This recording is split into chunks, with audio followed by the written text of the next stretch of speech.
Bismillah, mercy and mercy. Assalamu alaikum. Today, I'll show you how to make radish parathas.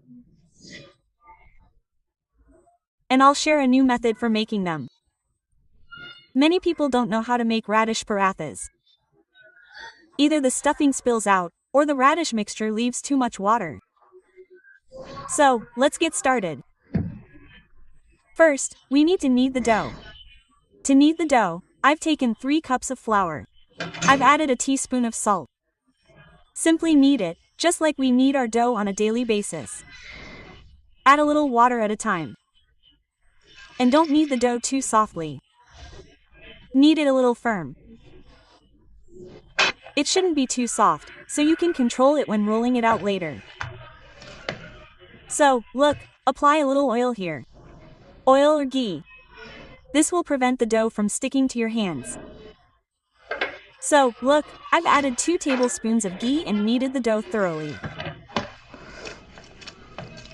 We've kneaded the dough very well. You can see this here. Now, I'll put it in a container and set it aside. Cover it and apply a little oil on top, Majid. Let's keep it covered. After that, we'll come to the radish. So, here I've taken 3 radishes. Separate the leaves in this way and set them aside. Look, here we'll use the leaves that are healthy. That means, I removed all the green and yellow leaves. Now, here you have to chop them first. You have to remove them in this way. And the leaves here have to be chopped finely so that they don't fall out when you roll the paratha. If you cut them coarsely, the paratha will tear. So, in the same way, you need to chop all the radish leaves finely. The way I did. Look at this. I've chopped all the radish leaves. I've put them in a basket. Now it's the radish's turn. We need to peel the radish properly. First, if you don't have a peeler, peel it with a knife. Look, the radish is peeled. Now we need to wash it thoroughly. After washing, I grated it. Look, this way. Our radish is grated. Now what do you need to do? Take a pan. Put all the radishes in it. Open the flame. Turn on the flame and cook it thoroughly. Cook it so that all the water inside it dries up. After that, add 1 teaspoon of cumin seeds, 1 teaspoon of crushed chili, and 1 teaspoon of celery. Add 1 teaspoon of salt, 1 teaspoon of turmeric, 1 teaspoon of ground red chili. After this, take 2 tablespoons of coarsely ground coriander seeds. Add them. And mix them thoroughly.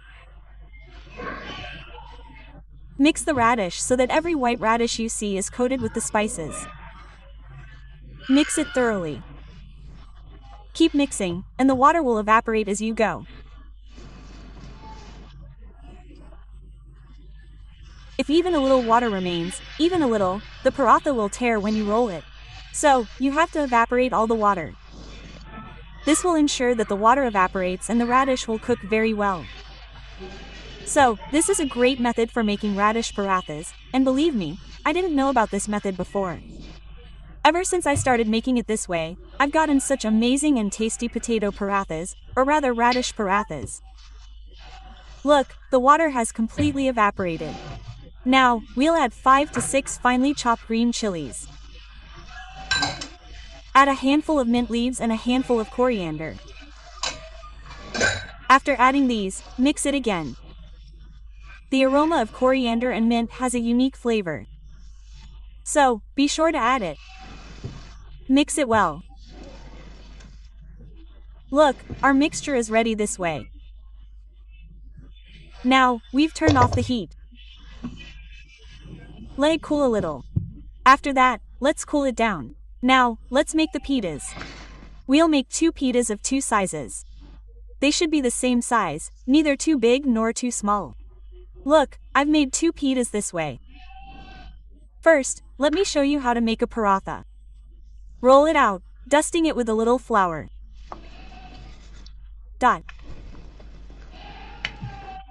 Many people who make parathas put the stuffing in, roll it out like this, and then roll it out, which is completely wrong. This results in all the stuffing spilling out. The paratha ends up completely torn. Try making it this way once. Inshallah, you'll love my method. So, look, I've rolled it out to the desired size. Now, we'll place the radish stuffing on top of it. The stuffing should be evenly distributed all around. The edges of the paratha should not be empty at all. If the edges are empty, the paratha is unappealing. Don't put it all in the center. Spread it out on the sides. If you like the recipe even a little bit, please subscribe to the channel and like the video. Look, I've placed the other side on top. We'll close its sides.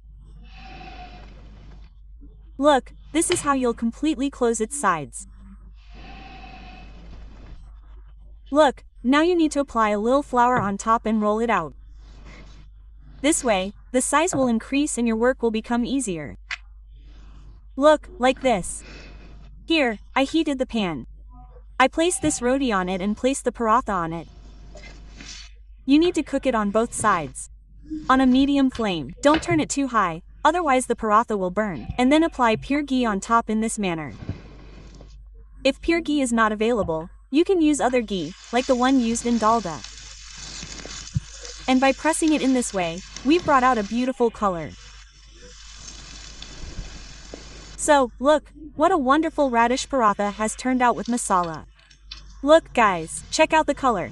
Mashallah is amazing. So we'll follow this recipe step by step. You can make parathas this way too. I'll show you the inside of the radish. I'll show you the stuffing, how amazing it is, spread all over. Look at this. Look at this. Look at this. Look at this. Sounds amazing, right? So definitely make this recipe and enjoy it with your family and kids. So let's dish it out and put it on a plate. Look, this amazing mashallah, a beautiful paratha is ready. I've made a green chutney to go with it. Well, for the chutney, I've used a little coriander, a little mint, a little tamarind pulp, 2 to 4 cloves of garlic, 2 green chilies, a little cumin, a little salt, and I've made a chutney. It's amazing. If you serve it this way with chutney, it will be a great treat. The winter fun of eating will be doubled. Look at this. So, I hope you enjoyed this recipe. Take great care of yourself. I'll see you again with a new recipe. God bless you.